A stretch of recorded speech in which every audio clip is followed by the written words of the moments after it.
If you are curious about American social life during the Western settlement period of the 1870s, Gunsmoke will give you a panoramic view of it. Also known as gun law, Gunsmoke became the second longest-running television series of all time and won 5 Emmy Awards over 2 decades. Despite the enormous success that the film brought, Gunsmoke could not avoid making mistakes while filming, causing it to once become the subject of scrutiny. Furthermore, it gained even more attention when the audience discovered many secrets that the production team tried to hide. Don't move on to another video because we have exciting revelations for you. What are you waiting for? Let's get started. Indelible ensemble and special appearances. Gunsmoke, a classic Western television series that captured the hearts of audiences for 2 decades, went through a fascinating casting journey and featured a remarkable ensemble of actors. The intricate process of selecting the cast members and the behind-the-scenes stories added depth to the iconic characters that became synonymous with the show. Polly Pond's initial refusal of the role of Miss Kitty Russell marked the beginning of an interesting casting tale. Amanda Blake, eager and determined, stepped into the shoes of Miss Kitty, contributing significantly to the show's success. Meanwhile, the central character of Marshal Matt Dillon posed a unique challenge during the casting process. Despite William Conrad voicing the character on the radio show, he was not considered for the television adaptation. The network's dream of having John Wayne play the role was thwarted by scheduling conflicts, leading to the eventual selection of Wayne's friend, Will Arness, after auditioning 26 other actors. Ken Curtis, a versatile actor, portrayed multiple characters in Gunsmoke. While his primary role was Festus Hagen, he also portrayed Buck Taylor, Newly O'Brien, and other characters, adding layers to the rich tapestry of the show. James Arness, portraying Marshal Matt Dillon, achieved a remarkable feat by starring in every single episode of Gunsmoke, even as he battled severe arthritis during the final 10 seasons. His dedication required him to film an entire episode in a single day, followed by a week-long break. Milburn Stone, who portrayed Doc Adams, almost matched Arness's feat, but missed 6 episodes in 1971 due to a heart attack. The carefully chosen names of the characters added a distinctive touch to the show. For example, Chester's last name changed from Good in the radio program to Proudfoot in the TV show, paying homage to J.R.R. Tolkien's Hobbits. Doc Adams remained nameless for 16 seasons until his actor had the opportunity to choose one, settling on Galen for its pleasing sound. The town of Dodge, a central setting in Gunsmoke, welcomed numerous A-list guest stars over the years, creating memorable moments. Characters from Star Trek, including Captain Kirk, Scotty, Spock, and Bones, made appearances. The Brady Bunch's Peter, Cindy, and Jan Brady also visited Dodge, alongside notable guest stars like John Astin, John Voight, and Ron Howard, adding to the show's allure and popularity. Gunsmoke's success was not only rooted in its compelling narratives, but also in the carefully chosen ensemble cast and the intricate details that went into crafting each character and episode. A handful of singular realities. Gunsmoke's early seasons were financially supported by a fitting sponsor for a cowboy-themed show, L&M Cigarettes. This partnership spanned the first 7 seasons, contributing to the show's success.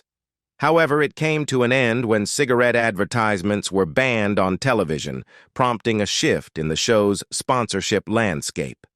The transition from radio to television brought about subtle changes to the portrayal of characters. In the Gunsmoke radio program, Miss Kitty was explicitly depicted as the madam of the local saloon. The TV adaptation retained this aspect of her character, but approached it with more discretion, opting for a subtler portrayal to align with the goal of making the show more family-friendly. As the 1970s ushered in a climate of increased sensitivity towards violence and sex on television, the show further toned down these elements, particularly evident in the revised introduction. Despite the rugged and perilous setting of Dodge, the show maintained a family-friendly approach. Amanda Blake, who played Miss Kitty, had only one on-screen kiss throughout the entire series. This moment occurred during the episode titled Matt's Love Story, highlighting the restraint exercised in the portrayal of romantic relationships on the show.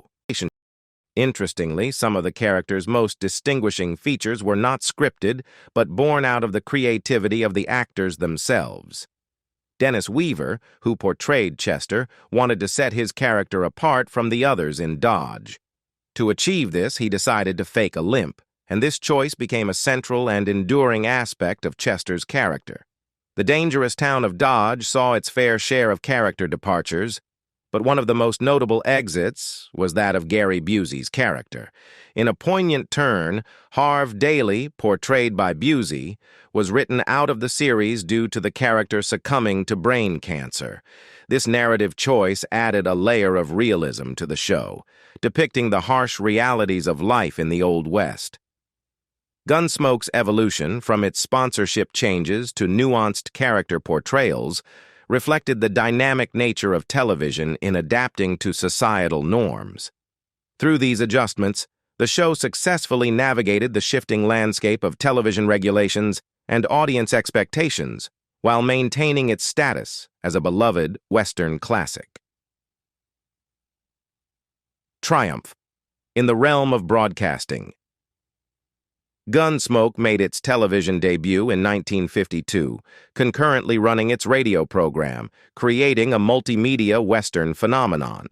The show quickly ascended to the summit of American television, becoming the most watched program from 1957 to 1961. Its popularity was so immense that by the time it concluded, Gunsmoke had aired over 400 episodes, leaving an indelible mark on the landscape of television history. This record-breaking achievement stood unchallenged until April 29, 2018, when The Simpsons aired its 689th episode, securing its own place in the annals of television history. The show's remarkable success, however, faced challenges during its sixth season when ratings began to dip. Faced with the possibility of cancellation, the producers opted for a strategic move instead. Rather than pulling the plug on Gunsmoke, they decided to relocate it to a different time slot, a slot previously occupied by the beloved show Gilligan's Island. This decision proved to be a masterstroke, revitalizing Gunsmoke's viewership and ensuring its continued dominance on the television landscape. Gunsmoke's influence extended beyond ratings and viewership records. The show birthed a classic catchphrase that became ingrained in the cultural lexicon. Marshal Matt Dillon, played by James Arness, would routinely command every villain entering his town to "get the hell out of Dodge." This memorable line not only added to the show's charisma, but also permeated contemporary speech in the 1960s and 1970s, becoming a recognizable part of popular culture. The show's enduring legacy is a testament to its ability to adapt and thrive despite challenges. Gunsmoke not only weathered the storm of declining ratings, but also showcased the resilience of a classic Western series in the face of changing television landscapes. The decision to shift time slots and the creation of an iconic catchphrase contributed to the show's sustained success, allowing it to etch its place in television history. Firearm mistakes in the world of smoke. Delving into classic TV shows and uncovering subtle errors has become a cherished pastime for viewers today, and Gunsmoke, despite its enduring success, is not immune to the charm of this nostalgic scrutiny. Rewatching the series provides fans with an opportunity to spot small goofs, offering a delightful journey into the quirks and intricacies of the show's production. One of the intriguing aspects that eagle-eyed viewers may notice is the occasional inconsistency regarding the time setting of Gunsmoke. The series is firmly rooted in the Old West, depicting the rough and tumble life of Dodge City. However, sharp observers have noted instances where the show may have inadvertently deviated from historical accuracy, either through anachronisms or inconsistencies in the portrayal of the time period. These subtle discrepancies, while not detracting from the overall enjoyment of the show, add a layer of complexity to the viewing experience. Continuity, a common challenge in long-running series, is another aspect where Gunsmoke occasionally showcased small hiccups. Given the expansive nature of the show, spanning multiple seasons and numerous storylines, maintaining absolute consistency between episodes proved to be a demanding task. Astute fans have identified moments where details or plot points may not align seamlessly across the series. These continuity quirks, while minor, contribute to the charm of revisiting classic episodes and spotting the nuances that may have slipped past initial viewing. Gunsmoke's enduring success, despite these small goofs, speaks to the strength of its storytelling, characters, and the unique charm of the Western genre. Viewers today, armed with a penchant for detail, can embark on a delightful journey through the Old West, discovering the nuances and imperfections that add an extra layer of enjoyment to this beloved classic. The inaugural sequence. Gunsmoke began each episode with a memorable opening scene that became synonymous with the show's identity. The original opening depicted Marshal Matt Dillon engaged in a gripping gunfight, showcasing his skill and determination. Following the intense confrontation, Dillon solemnly strolled through a graveyard, providing a reflective and contemplative atmosphere. The sequence culminated with Dillon reaching Boot Hill, delivering a narration that was lifted directly from the radio show. The producers of Gunsmoke had a strategic vision behind this opening sequence.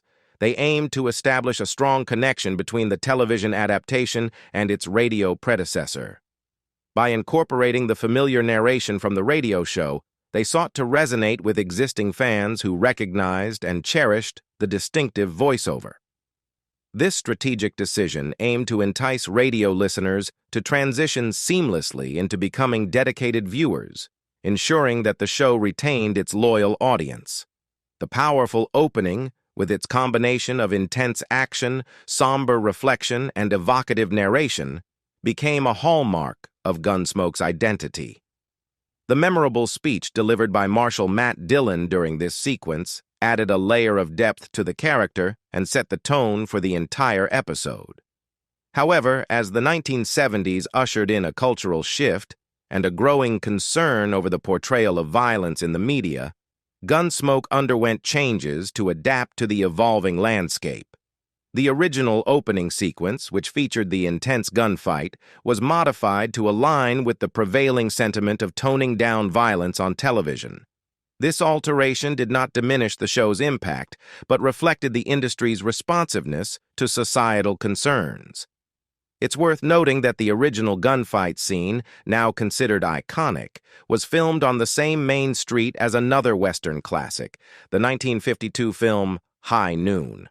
This shared location added a layer of historical continuity, connecting Gunsmoke to the broader Western genre and emphasizing its place within the rich tapestry of Western storytelling. Timeline troubles.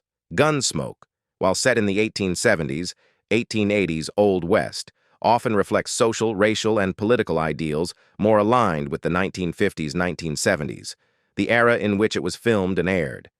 This temporal incongruity adds a layer of complexity to the show's historical accuracy as it intertwines the cultural perspectives of its production period with the portrayal of life in the late 19th century.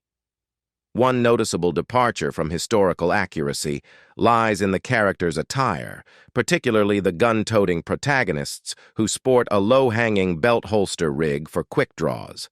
This style, known as the buscadero, was not invented until the early 20th century. While it became a popular Hollywood trope, it wouldn't have been a practical choice for real Texas Rangers or individuals in the 1870s. Authenticity would have dictated holsters directly on the belts, a detail observed by only a few characters in Gunsmoke. Another historical discrepancy arises in the portrayal of Matt Dillon as a U.S. Marshal. While the series is set in the 1870s, 1880s, Kansas had already become a state in 1861, a decade before the show's setting. During that period, Kansas had only one U.S. District Court, one marshal, and a few deputy marshals. These deputies would have operated from Hays, the capital of Kansas at the time, and their jurisdiction would extend to enforcing federal law, but not necessarily in small towns like Dodge. In reality, a small town like Dodge would likely have had a town marshal and a county sheriff, not a U.S. marshal. Another historical deviation involves the use of stagecoaches, a popular mode of transportation for guest characters arriving in Dodge. In the show, stagecoaches play a prominent role, yet all stagecoach lines serving the town had closed by 1872 with the arrival of the Santa Fe Railroad. By the time Gunsmoke is set, it would have been historically inaccurate for characters to rely on stagecoaches for travel. Continuity conundrums. The Long Branch Saloon, a central location in Gunsmoke, became an unwitting focal point of a subtle yet persistent inconsistency. The design of its doors became a source of contention among fans for some time. Originally, the saloon featured swinging doors when open and two solid doors that could be locked with a key at the end of the day. However, a peculiar issue arose.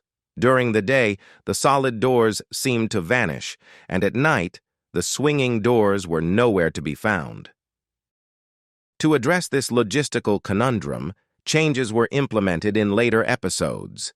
The modification involved making the solid doors visible during the day and altering their configuration so that they would open flush against the wall when closed. This adjustment aimed to rectify the practical challenge posed by the disappearing doors, offering a more coherent visual representation of the saloon's entrance and exit. Similarly, another quirky inconsistency was observed in the signage of Ma Smalley's boarding house. In a whimsical touch, the sign's location seemed to have a mind of its own, changing from episode to episode. Depending on the scene, the sign might be perched on the porch railing, affixed to the wall of the house, or even adorning the roof. Unlike the door issue at the Long Branch Saloon, this particular goof was never rectified, adding an element of whimsy to the observant eyes of devoted Gunsmoke fans. These subtle set design quirks, while potentially overlooked by casual viewers, became the subject of fascination for eagle-eyed Gunsmoke enthusiasts. The show's enduring popularity and its ability to captivate audiences rested not only on its compelling narratives and characters, but also on the unintentional nuances that make revisiting classic episodes a delightful experience for those who appreciate the intricacies of production design in the Old West setting of Dodge City. How it ended. The conclusion of Gunsmoke marked one of the most unconventional and enigmatic endings in television history. The 20th season unfolded with an episode that resembled any other, leaving both fans and the cast surprised when it turned out to be the finale. The lack of closure left a lingering sense of uncertainty, as viewers and those involved in the production were caught off guard by the unexpected conclusion of a series that had become a cornerstone of Western television.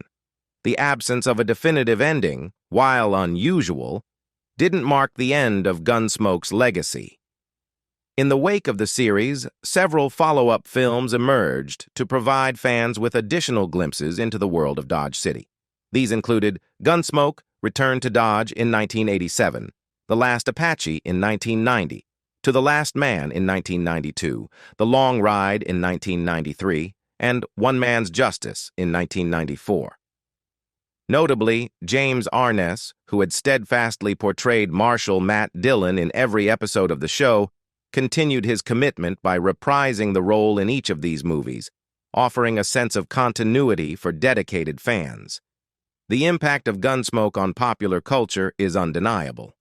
Alongside The Life and Legend of Wyatt Earp, Gunsmoke played a pivotal role in sparking a decades-long Western renaissance.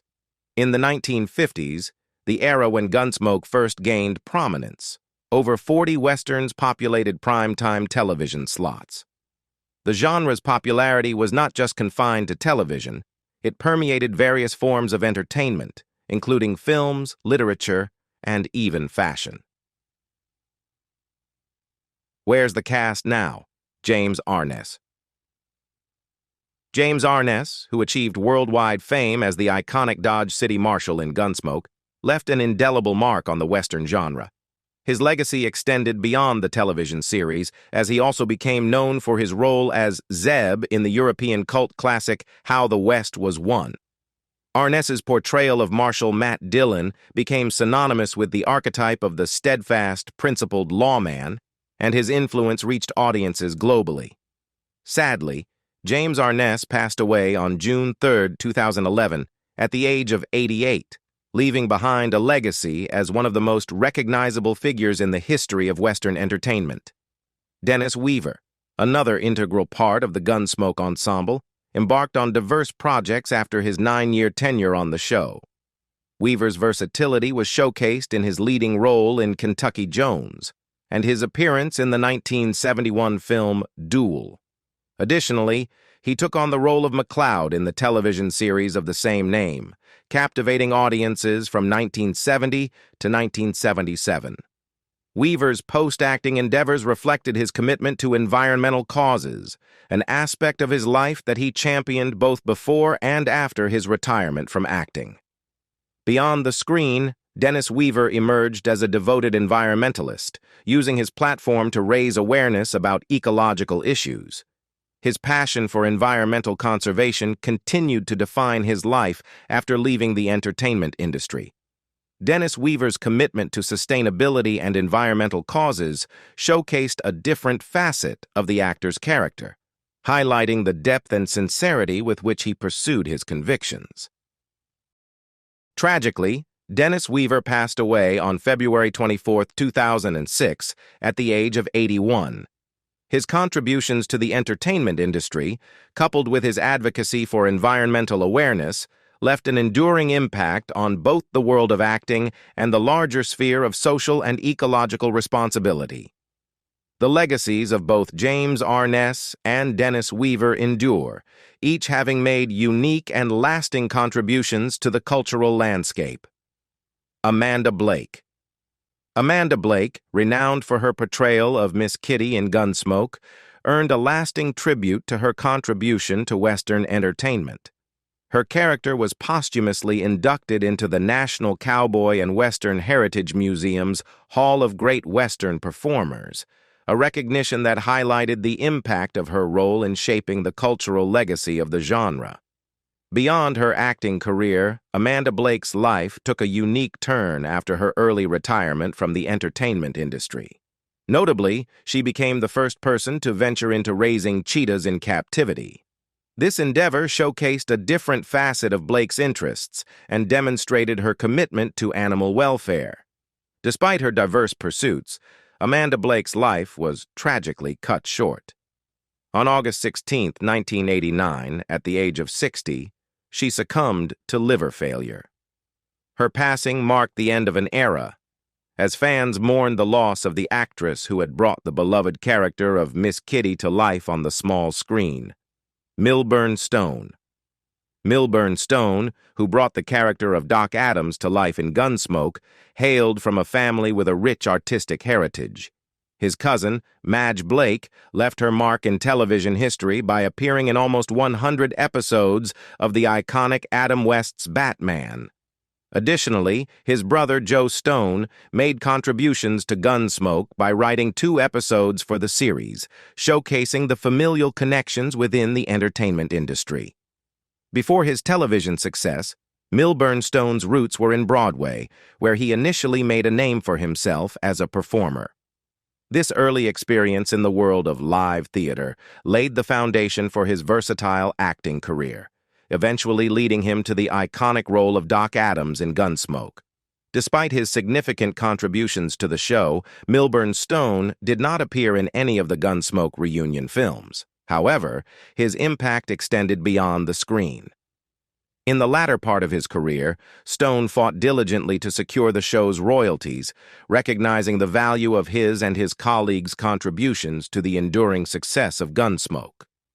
This endeavor showcased his commitment to the well-being of those involved in the production, a testament to his integrity and advocacy for fair compensation in the entertainment industry. Milburn Stone's time on Gunsmoke concluded with his retirement in 1975. Tragically, he passed away at the age of 70 on June 12, 1980. His legacy lives on through the memorable character of Doc Adams and the significant role he played in the success of Gunsmoke.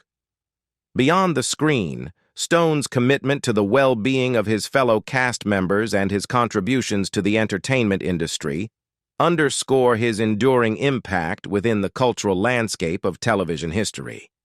Ken Curtis.